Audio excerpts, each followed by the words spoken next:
Network को भी एक बार चेक कर लीजिए, आज नेटवर्क प्रॉपर है। Res subjudice. Res means every object of right that forms the subject matter in the particular case. In Latin, the term subjudice means under a judge, है ना? कोई चीज अगर ऑलरेडी अंडर अ जजमेंट, जज है means जहां पर कोई चीज अंडर कंसीडरेशन है, तो यहाँ पर जब तक उस मैटर को शॉर्ट आउट नहीं कर दिया जाता या उसका डिसीजन नहीं दे दिया जाता, तब तक उस सब्जेक्ट मैटर में 2-3 चीजें नोट डाउन कर लेना। वैसे तो आगे पीपीटी में सारी चीजें हैं, पर समझने के लिए आप लोग लिख लिया करें, हमेशा कॉपी पेन साथ में रखा करिए जब भी लेक्चर में बैठे।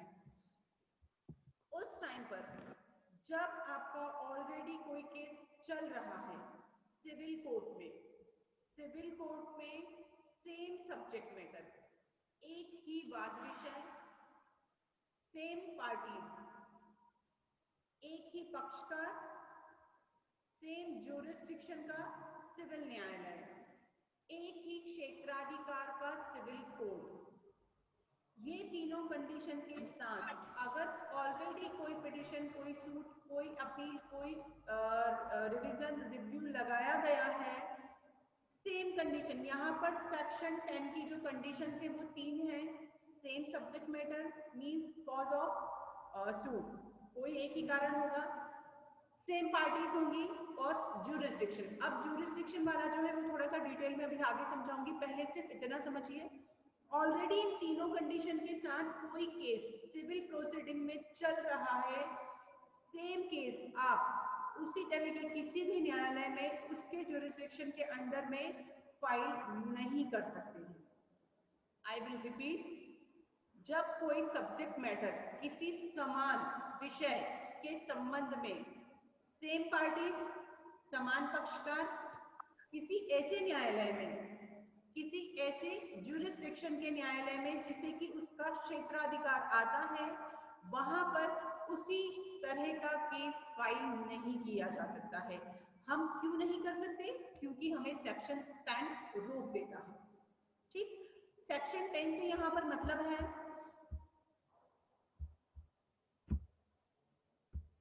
सेक्शन 10 से यहाँ पर मतलब है कि जब इस तरह की चीजें होती हैं तो हम कैसे करेंगे, क्योंकि ऑलरेडी आपका सेम सब्जेक्ट मैटर है, वाद का कारण एक है, पक्षकार एक है और ज्यूरिस्डिक्शन वाला कोड भी एक है।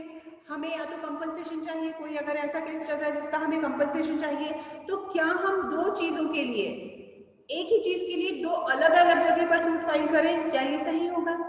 डेफिनेटली नहीं। यहाँ पर इसीलिए सेक्शन 10 हम पर यहाँ इस तरह की चीजों के लिए रोकता है, क्योंकि अगर एक ही सब्जेक्ट मैटर है, आपका वाद का कारण एक ही है, विषय एक ही है, पक्षकार भी एक ही है और आपको मिलने वाला अनुतोष जो कि आप एक कोर्ट से चाह रहे हैं, आप दूसरी कोर्ट से कैसे चाह सकते हैं, है ना?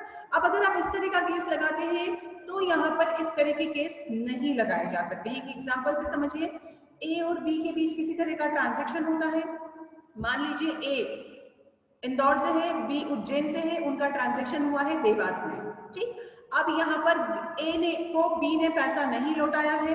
अब क्योंकि यहाँ पर केस कहाँ कहाँ लगाया जा सकता है, उज्जैन में भी लग सकता है, इंदौर में भी लग सकता है। ए ने एक केस तो फाइल किया इंदौर में, किसका? रिकवरी का, कि भाई मुझे बी से इतना इतना मेरा ट्रांजेक्शन हुआ है, अमाउंट रिसीव नहीं हुआ, मुझे मेरा पैसा चाहिए, पैसा नहीं मिला। आपने एक केस फाइल कर दिया रिकवरी का ऑर्डर 7 में इंदौर में, थोड़ा ही समय बीता, आपने एक और केस फाइल कर दिया उज्जैन में, क्योंकि डिपेंडेंट वहां का है, तो क्योंकि वो डिपेंडेंट वहां रहता है तो आप वहां भी जुरिस्डिक्शन है कोर्ट को, तो कोर्ट ने वहां भी केस फाइल कर दिया। अब जब आप ये दो चीजें करते हैं तो आप क्या कर रहे हैं, एक तो कोर्ट में काम बढ़ा रहे हैं, दूसरा आप दोनों जगह से बेनिफिट लेना चाह रहे हैं, है ना? सिमिलर है सब्जेक्ट, आपका पार्टीज भी कौन है? ए और बी के बीच ही कहां पर चल रहा है केस? इंदौर में भी चल रहा है, ए और बी के बीच उज्जैन में भी चल रहा है। सब्जेक्ट मैटर क्या है? रिकवरी, पैसा लेना है, वही सेम चीज इंदौर में है, वही सेम चीज उज्जैन में है, पार्टीज भी सेम ही है। जुरिस्डिक्शन कोर्ट का, क्योंकि इंदौर में भी जुरिस्डिक्शन होता है क्योंकि प्लेंटिफ यहाँ का है और आपने बिजनेस यहाँ पर किया है, एक वो चीज है, और सेकंड ये भी है कि आप उज्जैन में डिपेंडेंट रहता है।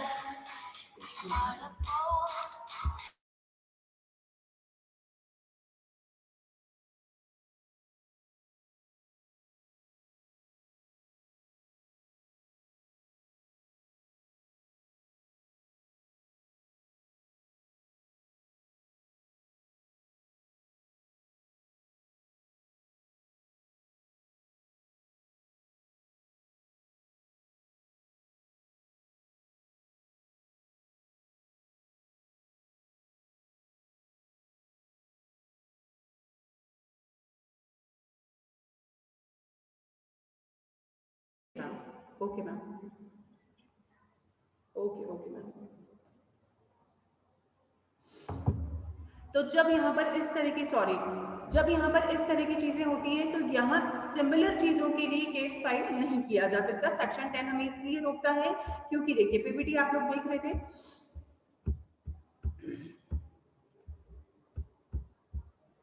यहाँ पर इस तरह की अगर चीजें होती है तो अननेसेसरी की बात जो है वो बढ़ता है।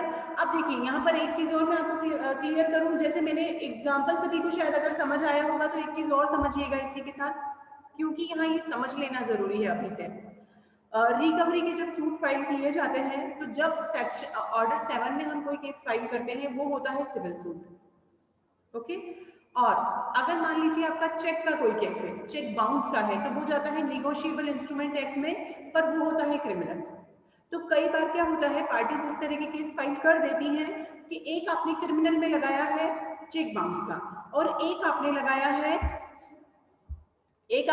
है क्रिमिनल में चेक बाउंस का, तो वो आपका क्रिमिनल सूट फाइल होगा 138 निगोशिएबल इंस्ट्रूमेंट एक्ट में। पर जो आपका सिविल प्रोसीडिंग है वो सिविल प्रोसीडिंग अलग है। तो क्योंकि यहाँ पर सेक्शन 10 हमें किस चीज के लिए रोकता है, सिविल प्रोसीडिंग के लिए।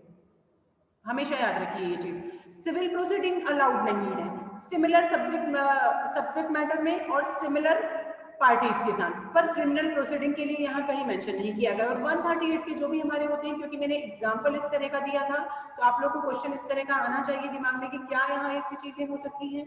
तो हाँ, अगर हम 138 चेक बाउंस पे जाते हैं तो वो क्रिमिनल प्रोसीडिंग है, इसलिए वो हो सकता है, पर सिमिलर सब्जेक्ट मैटर के साथ, सिमिलर पार्टीज के साथ सेम सिविल प्रोसीडिंग के लिए आप कोई सूट फाइल नहीं कर सकते हैं। क्लियर? किसी को कोई डाउट है यहां तक?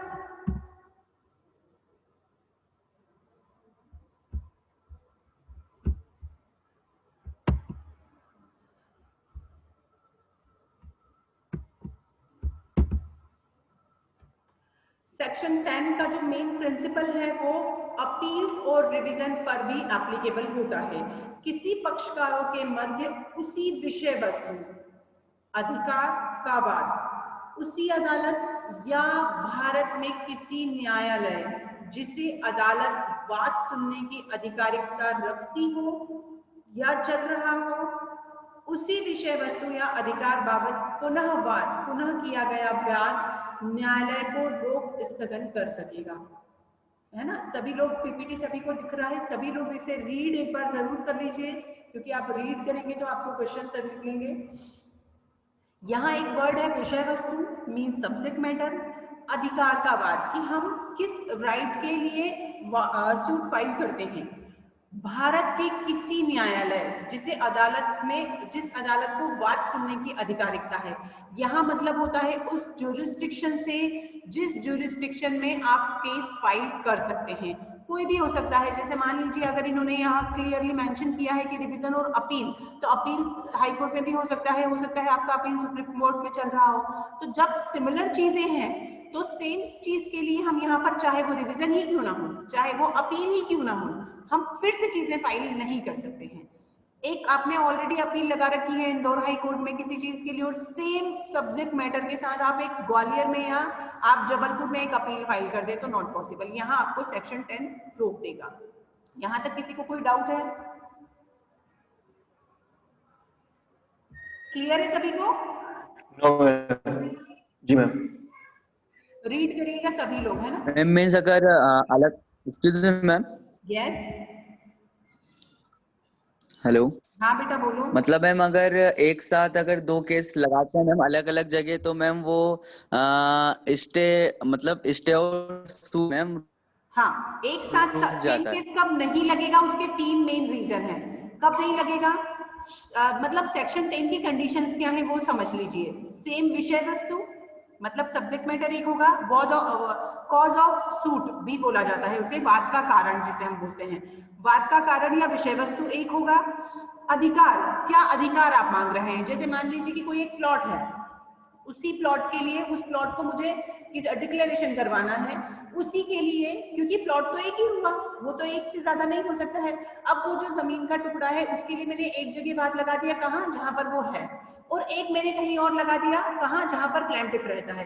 अभी सेक्शन 16 जब हम पढ़ेंगे तो आपको ये सारी चीजें और क्लियर होंगी कि सूट सिविल में कहाँ कहाँ फाइल किए जा सकते हैं। तो यहाँ पर डिपेंडेंट बहुत बड़ा रोल प्ले करता है सिविल केसेस में। डिपेंडेंट जहां रहता है वहां केस फाइल किया जा सकता है, जहां पर वो व्यापार करता है वहां पर केस फाइल किया जा सकता है, और जहां पर हम किसी तरह की डील करते हैं वहां भी किया जा सकता है।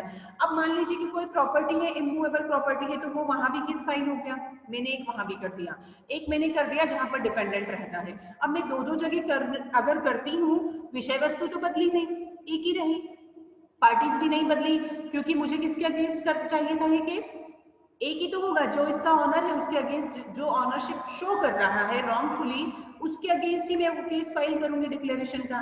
तो पार्टी भी चेंज नहीं हुई, और मैं अधिकार क्या चाहती हूँ कोर्ट से कि मुझे यहाँ उसका प्लॉट का ऑनर डिक्लेयर किया जाए, मतलब मैंने घोषणात्मक आज्ञप्ति अगर चाहिए है तो विषय वस्तु भी सेम रही, मेरा अधिकार, क्योंकि मुझे घोषणात्मक आज्ञप्ति का जो मेरा अधिकार है वो भी सेम है, और ज्यूरिस्डिक्शन, क्योंकि जहां पर प्रॉपर्टी है तो वहां उस न्यायालय को भी अधिकारिकता है उस केस को सुनने की, जहां पर प्लेंटिफ प्रतिवादी रहता है वहां पर भी अधिकारिकता है कोर्ट को सुनने की।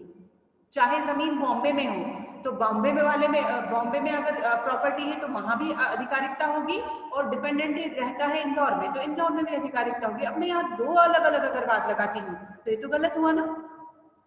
सिंपली आपको समझना है कि गलत है, क्यों, क्योंकि आप दो जगह एक केस तो पेंडिंग ही चल रहा है, सेम चीज के लिए आप अननेसेसरी न्यायालय पे बोझ डाल रहे हैं, है ना, वहां से रिजल्ट आना ही है, वहां से आपका डिसीजन आना ही है, आप अननेसेसरी एक और जगह डाल भी देते हैं तो आगे जाके सफर आप ही करेंगे। क्यों, क्योंकि डॉक्यूमेंटेशन विटनेस सिमिलर रहेगा, और जहां एक बार, क्योंकि हम जब डॉक्यूमेंट एग्जिबिट जो होते हैं वो यही होता है कि जब डॉक्यूमेंट एग्जिबिट होते हैं ना, जैसे मान लीजिए कि उस प्रॉपर्टी के पेपर जब कोर्ट में एग्जिबिट होंगे तो उस कोर्ट की सील लगाई जाती है उस पर और लिखा जाता है कि इस डेट में इस केस में ये डॉक्यूमेंट एग्जिबिट हो चुका है। अब मान लो कि आपका मुंबई की कोर्ट में एग्जिबिट हो गया है, तो अब आप उसे इंदौर की कोर्ट में जब दिखाओगे तो कोर्ट तो वही देख लेगा कि अरे ऑलरेडी आपका केस यहाँ पर चल रहा है, आपने सेम डॉक्यूमेंट यहाँ पर फिर से पेश किया। तो ये चीजें एक्स्ट्रा बर्डन कोर्ट को नहीं चाहिए होता है, और इसीलिए सेक्शन 10 बहुत ज्यादा जरूरी है कि इस तरह के केसेस से कोर्ट के बर्डन को बचाया जा सके, और इसीलिए यहाँ पर न्यायालय उसे रोक देगा। क्लियर? अभी आई यस थिंक मैम। सभी को क्लियर है ना? जी मैम, वेरी क्लियर। अब अगर विदेशी न्यायालय की हम बात करें, विदेशी न्यायालय से संबंध अभी सबको शायद रिकॉल तुरंत हो जाना चाहिए कि सेक्शन 2 में विदेशी न्यायालय फॉरेन कोर्ट का डेफिनेशन दिया गया है। जो court central government of India और स्टेट गवर्नमेंट ऑफ इंडिया या भारत की आधिकारिकता में नहीं आती है, सिंपल, वहां पर अगर कोई केस चल रहा है उस कंडीशन में यहाँ पर किसी भी पर्सन को उस सेम सब्जेक्ट मैटर में सेम पार्टीज के साथ सेम केस फाइल करने से नहीं रोका जाएगा। क्यों?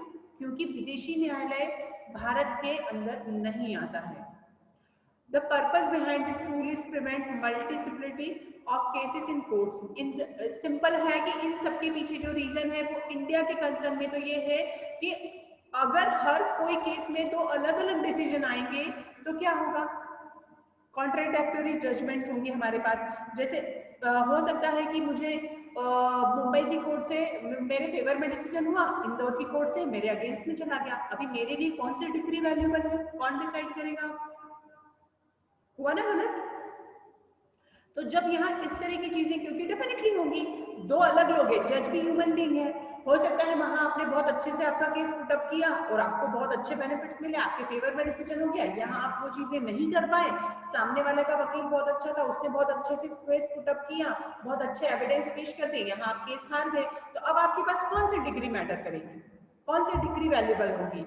इसलिए यहाँ पर शुरुआत में ही इस तरह की चीजों को रोक दिया जाता है। क्लियर? इसमें आप एक चीज यहाँ पर मेंशन मैंने की है, मीनिंग ऑफ सूट, हमें क्योंकि थोड़ा बहुत कंफ्यूजन आपको सिविल में अभी हो रहा है, इसलिए यहाँ पर एक चीज क्लियर करिए, मीनिंग ऑफ सूट, वाद होते क्या है ना? The word suit has been defined anywhere in the code, कहीं भी मेंशन नहीं किया गया है सीपीसी में कि स्पेसिफिक वाद क्या होता है। हमने सेक्शन 2 जब इंटरप्रिटेशन पढ़ा था कहीं भी डिक्लेयर नहीं किया। पर जब देखिए आप लोग को पता ही है कि हमारी जुडिशरी क्या करती है, इंटरप्रिटेशन का काम। हर एक चीज में अगर कोई क्वेश्चन इस तरह का अराइज होता है किसी भी सूट में जहां पर कि पर्टिकुलर डेफिनेशन किसी एक्ट में नहीं दिया गया है, वहां पर कोर्ट का ये काम है, जजेस का ये काम है कि उनके एक्सप्रेशन के साथ वो उसको इंटरप्रिटेशन करें।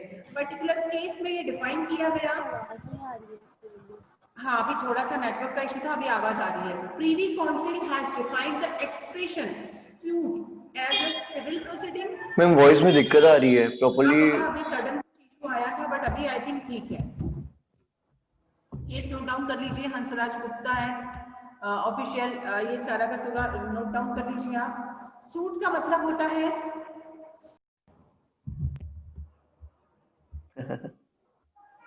आ गई लौट आई ठीक है। नेटवर्क कहाँ थे हम? हाँ, सीपीसी में सिंपली कहीं पर भी सूट को मेंशन नहीं किया गया है, पर टाइम पर अलग अलग ये जो केस लॉस होते हैं इसमें बताया गया है civil proceeding means civil suit. Simply ये केस लॉस आप लोग लिख लीजिएगा, याद रखिएगा ये केस लॉस।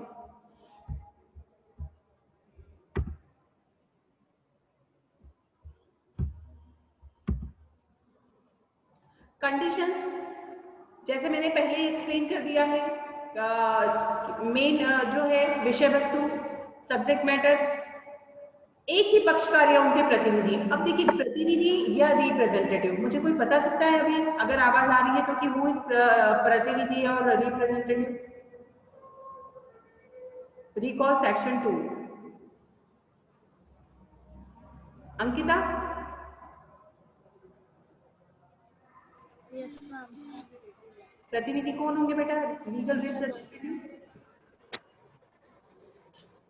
मैम ऐसा कोई भी इंसान जिसको मतलब किसी डिसीज्ड के विल में ऐसा मेंशन हुआ होगा या मेंशन नहीं हुआ तो उसके लीगल रिप्रेजेंटेटिव जैसे लोगों को बोलते हैं, जो कि उनकी कहीं मैटर नहीं करता है को हैंडल करने का, मेंशन उसके है। अब राइट्स। अगर हाँ है तो गुड, वेरी गुड। सेक्शन 2, क्योंकि बार बार आपको सेक्शन 2 जो है, मैंने इसीलिए आप लोगों को जो असाइनमेंट दिया था सेक्शन 2 पर दिया था, क्योंकि ये सेक्शन 2 आपको हर जगह काम आएगा। ये हर जगह आपको पिंच करेगा कि अरे ये चीजें हैं।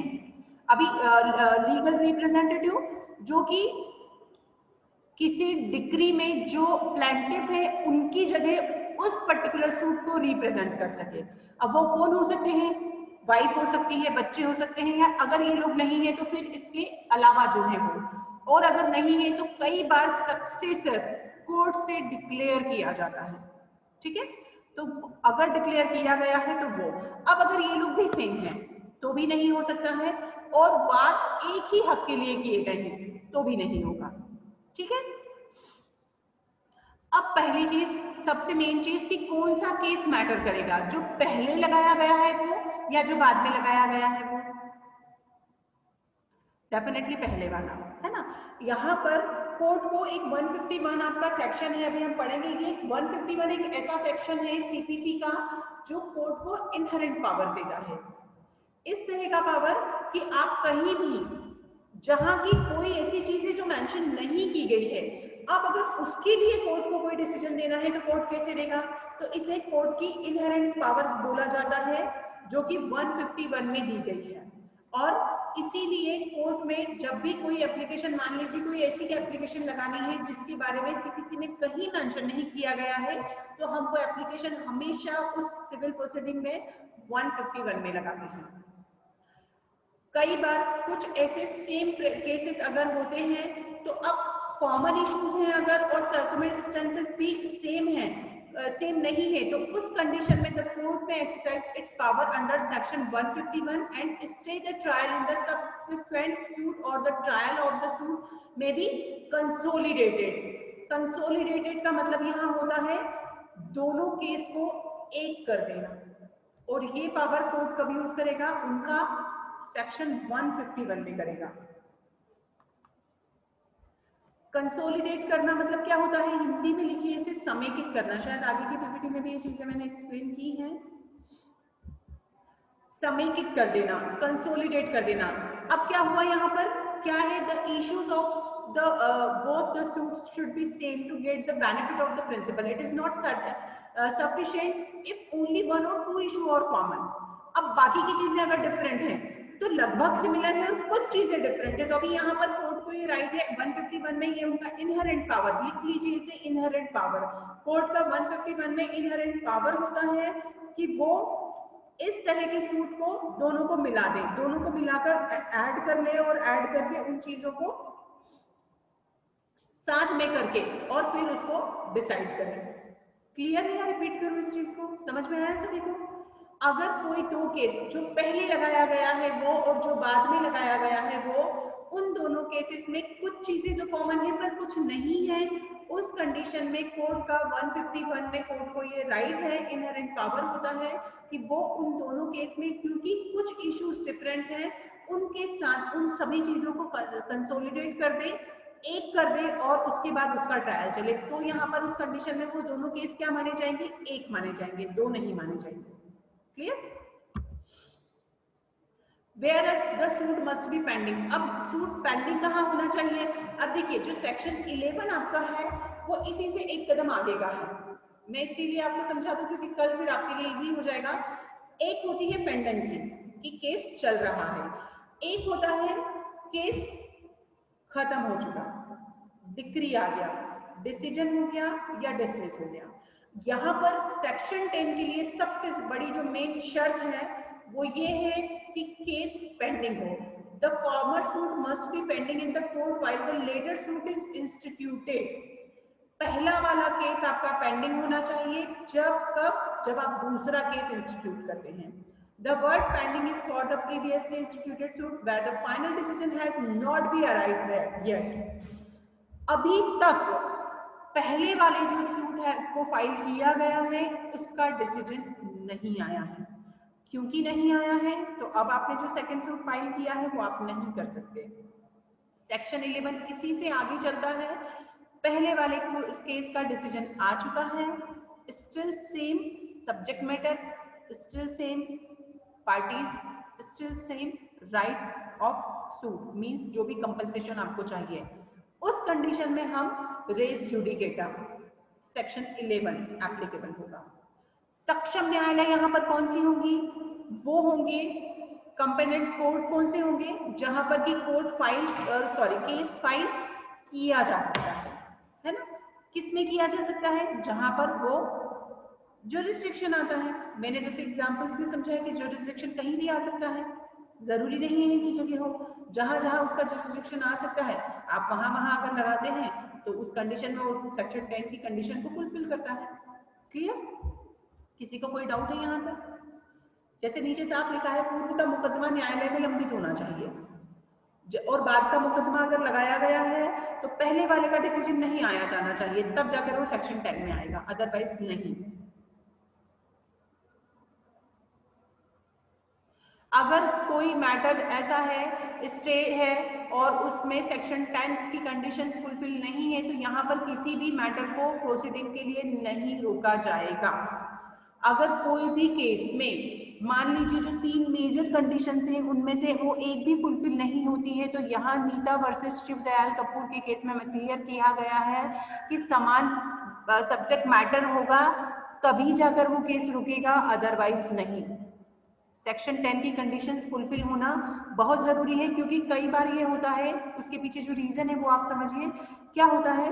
केस में हो सकता है कुछ चीजें सिमिलर हो बट कुछ अलग है, कुछ अलग हमारी डिमांड है, तो यहाँ सेक्शन 10 को बार बार हाईलाइट किए जाने के पीछे रीजन ये है कि हो सकता है दूसरे कोर्ट में हमने कुछ अलग कंपनसेशन मांगा है या रेमेडी मांगी है, तो अब हमारे अगर वो सेक्शन 10 की कंडीशन में नहीं आता है तो वहां हमारा राइट सेक्शन 10 में आ जाने के कारण क्लोज नहीं होना चाहिए। इसीलिए यहाँ पर इन कंडीशंस को बहुत केयरफुली वॉच किया जाता है कि क्या ये सेक्शन 10 में आता है।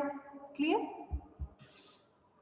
कंसोलिडेशन ऑफ सूट कब हो सकता है? जब सेक्शन 151 में, ये केस नोट डाउन कर लेना इसमें, जब सेक्शन 151 की कंडीशंस फुलफिल होती हैं, उस कंडीशन में सेक्शन 151 में कोर्ट को इनहेरेंट पावर है कि वो यहाँ पर केस का जो सूट है उसको कंसोलिडेट कर दे, एक कर दे और एक करके उन चीजों को क्लियर करें, ताकि यहाँ पर कोर्ट के ऊपर ना बर्डन हो, ना ही दोनों पार्टीज परेशान हो, और न ही डिफरेंट या कॉन्ट्रडिक्टरी डिसीजन आने की संभावना हो।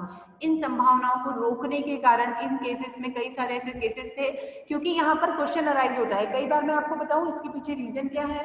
देखिए क्या होता है, जैसे कि हमने दो अलग अलग जगह पर केस लगाए हैं, है ना।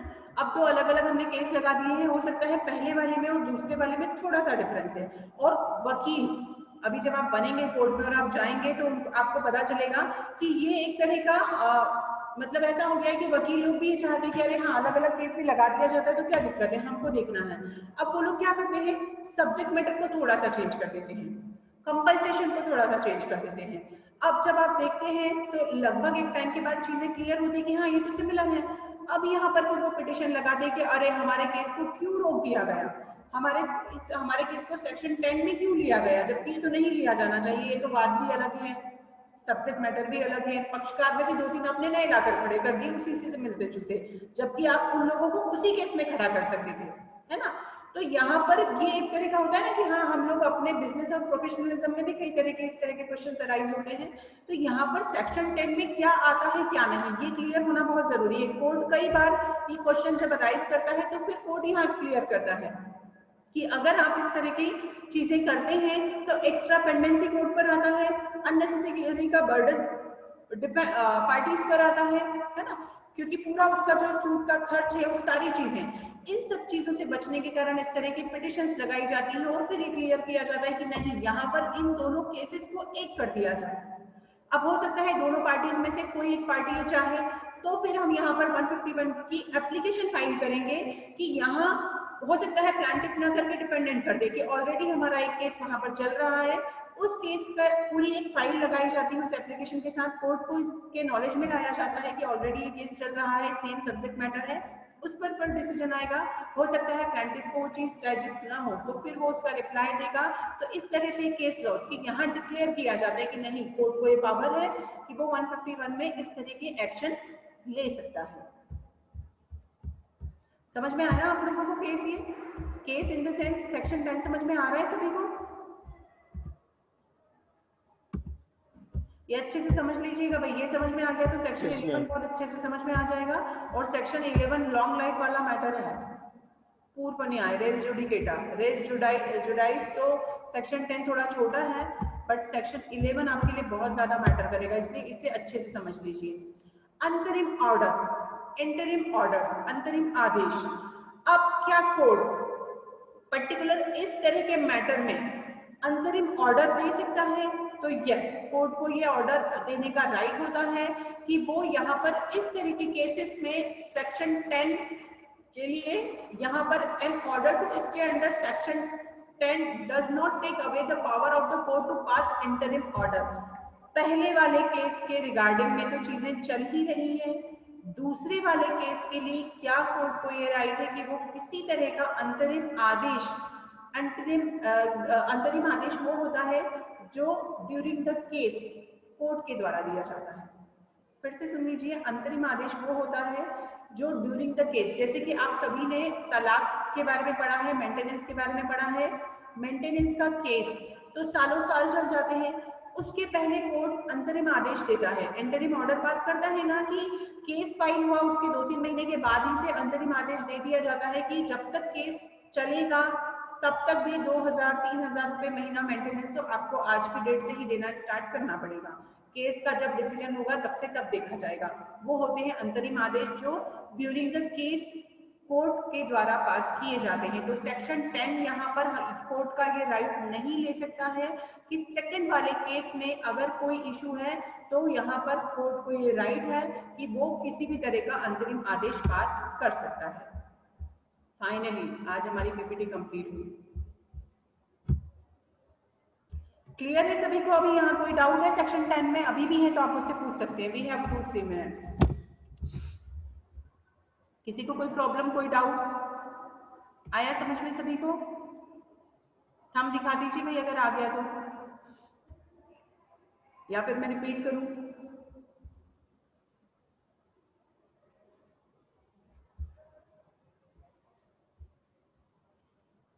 अंकिता, किरण, प्रेक्षा, प्रसून, आप लोगों नहीं आए समझ में? रिपीट करूं?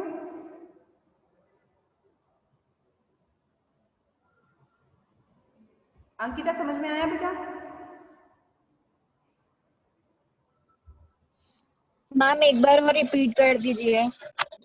देखो, बोला करो ऐसे, मैं बार बार पूछती ही इसीलिए हूँ कि आप लोग बोले, मुझे कोई प्रॉब्लम नहीं है, आप लोग को चीजें समझ में आनी चाहिए। सेक्शन 10 ये बोलता है सिविल प्रोसीडिंग में, जैसे कि सेम सब्जेक्ट मैटर है, सब्जेक्ट मैटर आप ले लीजिए, स्टे लगाना है हमें कहीं पर, ठीक है अंशिका? कोई प्रॉपर्टी है जिसपे हमें स्टे चाहिए, कि हमारे घर के पास में कोई कंस्ट्रक्शन चल रहा है और इनवैलिड कंस्ट्रक्शन है और उसके अगेंस्ट हम स्टे लगाना चाहते हैं।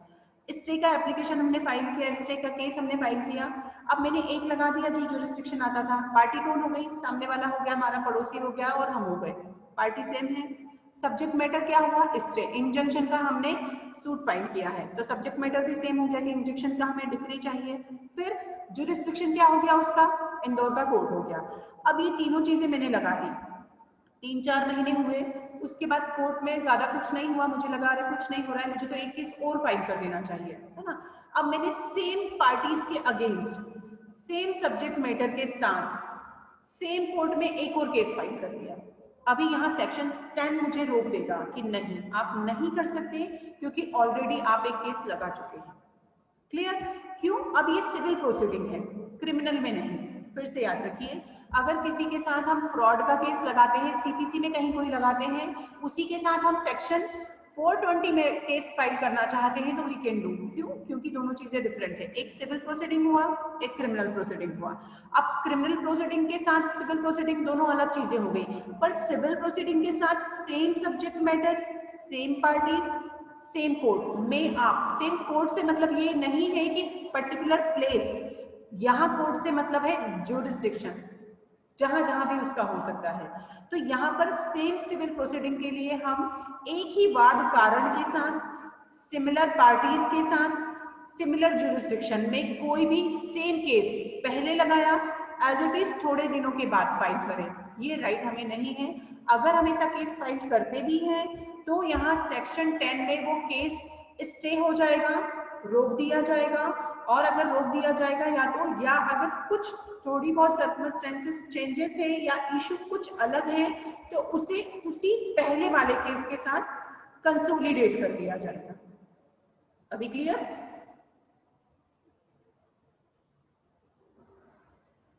Yes ma'am. है ना? सिंपल सा है कि बस क्योंकि यहाँ पर अगर हम ये चीजें करेंगे तो दोनों से अलग अलग डिसीजन आएंगे। अब जब दोनों से अलग अलग डिसीजन आए, एक से तो पता चला हमारे फेवर में आ गया, एक ने हमें डिसमिस कर दिया, अभी हम किसे मानेंगे? है ना? अब क्योंकि हमारे पास तो एक वैलिड होना चाहिए, एक डिग्री होना चाहिए, एक ही डिग्री का हम एग्जीक्यूशन करा सकते हैं। एक सिमिलर वाद के लिए, एक ही सब्जेक्ट मैटर के लिए अगर मेरे पास 2 डिग्री आ जाती है जिसमें से एक तो डिसमिस की है और एक मेरे फेवर की है, अब मैं किसका एग्जीक्यूशन कराऊंगी? क्वेश्चन होगा ना ये। इसलिए इस तरह के सर्कमस्टेंसेस से बचने के लिए कोर्ट हमें पहले ही रोक देता है कि नहीं, 2 डिसीजन अलग अलग आए, इससे अच्छा है कि आप पहले ही या तो दोनों केस को कंसोलिडेट करवा लें या आप एक केस को वापस ले लें, क्योंकि यहाँ सिमिलर चीजें हैं। एक ही चीज के लिए हम बार बार अलग अलग जगह पर जाकर बोलेंगे तो चीजें डेफिनेटली सोर्स तो एक ही होता है, फाइनल रिजल्ट जुडिशरी देगा। अब वो अगर अलग अलग दे देगा तो वो हमारे किसी काम का नहीं है ना? अलग अलग एक ही सब्जेक्ट मैटर में अलग 2-2 डिग्री किसी काम की नहीं होगी। तो सेक्शन 10 हमें पहले ही अवेयर कर देता है और हमें वहां पर रोक देता है। इससे कोर्ट की पेंडेंसी भी बचती है और जो डिफरेंट डिसीजन आ सकते हैं उससे भी हमें राहत मिलती है कि हमें एक सही डिसीजन मिलेगा जो हमारे लिए फेवरेबल होगा। ठीक है, आज सभी लोग सेक्शन 10 पढ़िए, उसके केस लॉज पढ़िए। केस लॉज जब आप पढ़ेंगे तो आपको नए नए क्वेश्चंस उसमें से निकलेंगे, डाउट्स निकलेंगे। जितने ज्यादा डाउट्स आप लोगों के पास होंगे उतना ज्यादा आपका सीपीसी पर कॉन्सेप्ट क्लियर होगा और आपका एकदम वास्ट नॉलेज बढ़ेगा। तो आज सभी से मेरा रिक्वेस्ट है, सेक्शन 10 सभी लोग पढ़ेंगे विद केस लॉज। कल जो भी डाउट होंगे आप मुझसे डिस्कस करेंगे, क्योंकि कल से हम सेक्शन 11 स्टार्ट करेंगे। उसके पहले 10 मिनट हम लोग सेक्शन 10 को एक बार रिपीट करेंगे। तो सभी लोग कल सेक्शन 10 को पढ़ के केस लॉज पढ़ेंगे, उसमें से कई सारी चीजें आपके सामने आएंगी और वो डिस्कस क्लियर करेंगे तो आपको बहुत अच्छे से और चीजें अच्छे से समझ में आएंगी। ठीक है, इसके अलावा और भी कोई डाउट हो तो आप लोग पूछ सकते हैं।